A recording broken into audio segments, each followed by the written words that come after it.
कृपया इस चैनल को सपोर्ट करने के लिए इस वीडियो को पूरा देखें और इस चैनल को सब्सक्राइब भी जरूर करें। कौरव और पांडव राजकुमारों ने शस्त्र विद्या तो सीख ही ली थी, शास्त्रों का ज्ञान भी प्राप्त कर लिया था।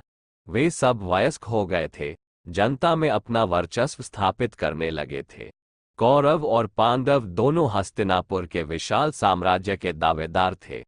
दोनों का समान भाग था, पर दुर्योधन अपनी कुटिलता के कारण इस बात को नहीं मानता था। वह कौरवों में सबसे बड़ा था।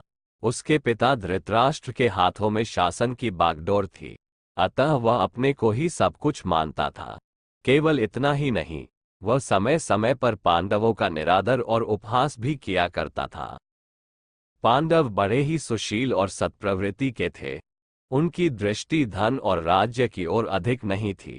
वे धन और राज्य से धर्म को अधिक महत्व देते थे। यद्यपि दुर्योधन उनके प्रति वैर भाव रखता था, किंतु वे दुर्योधन को भी अपना भाई ही समझते थे। जनता में कौरवों की उपेक्षा पांडवों का बड़ा नाम था। इसका कारण ये था कि वे बड़े शूरवीर थे।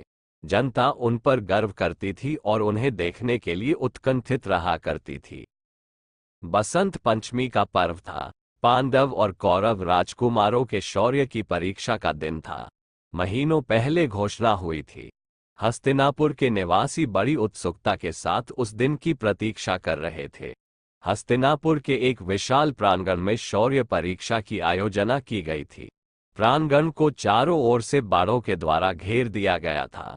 बीच बीच में दर्शकों के बैठने के लिए छोटे बड़े मंच भी बनाए गए थे। राजकुटुंब के सदस्यों और सम्मानित नागरिकों के बैठने के लिए विशेष प्रकार के मंच बनाए गए थे।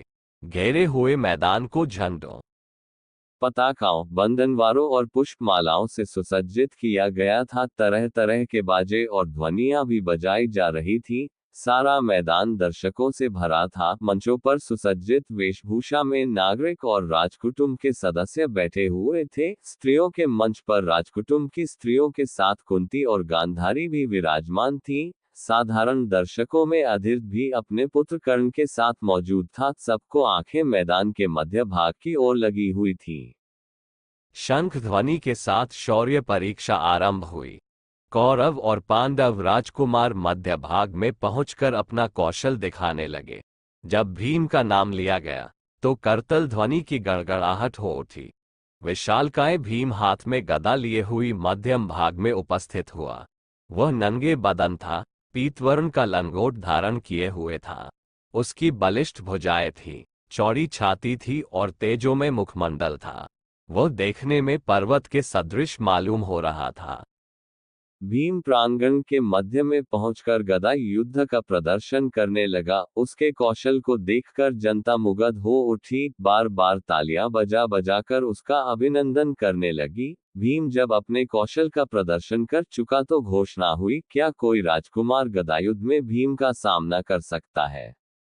घोषणा होते ही दुर्योधन गदा लिए हुए भीम के सामने जाकर खड़ा हो गया। उसका आकार प्रकार भी भीम के ही समान था। वह लाल रंग का लंगोट धारण किए हुए था। भीम और दुर्योधन में गदायुद्ध होने लगा। दोनों के कौशल को देखकर जनता वाह वाह करने लगी, रह रहकर तालियां बजाने लगी। पहले तो दोनों अपना अपना कौशल दिखाते रहे, पर बाद में उनके भीतर क्रोध पैदा हो गया। दोनों गदा फेंककर मल्लयुद्ध करने लगे, तो द्रोणाचार्य ने आज्ञा देकर उन्हें पृथक करा दिया। यद्यपि निर्णय नहीं हो सका कि दोनों में श्रेष्ठ कौन है, किंतु ये बात तो हुई ही कि दोनों के कौशल को देखकर जनता मुग्ध हो उठी थी। भीम और दुर्योधन के पश्चात अर्जुन के नाम की घोषणा हुई। घोषणा होते ही वह धनुष बाण लेकर प्रांगण के मध्य के उपस्थित हो गया। उसका सुंदर और कांतिमय शरीर था। उसके सिर पर घुंघराले बाल थे। उसके अंग अंग से तेज और शौर्य टपक रहा था। वह भी पीतवर्ण की कांचनी काछे हुए था। देखने में इंद्रसा ज्ञात हो रहा था। अर्जुन प्रांगण के मध्य में खड़ा होकर अपना कौशल दिखाने लगा। उसके कौशल को देखकर जनता मुग्ध हो गई। अर्जुन जब अपना कौशल दिखा चुका तो फिर घोषणा हुई, क्या कोई राजकुमार अर्जुन की बराबरी कर सकता है? घोषणा सुनकर चारों ओर सन्नाटा छा गया। कोई भी अर्जुन का मुकाबला करने के लिए खड़ा नहीं हुआ। जब कोई आगे नहीं आया तो फिर घोषणा हुई, क्या ये समझा जाए कि अर्जुन का मुकाबला करने वाला कोई नहीं है?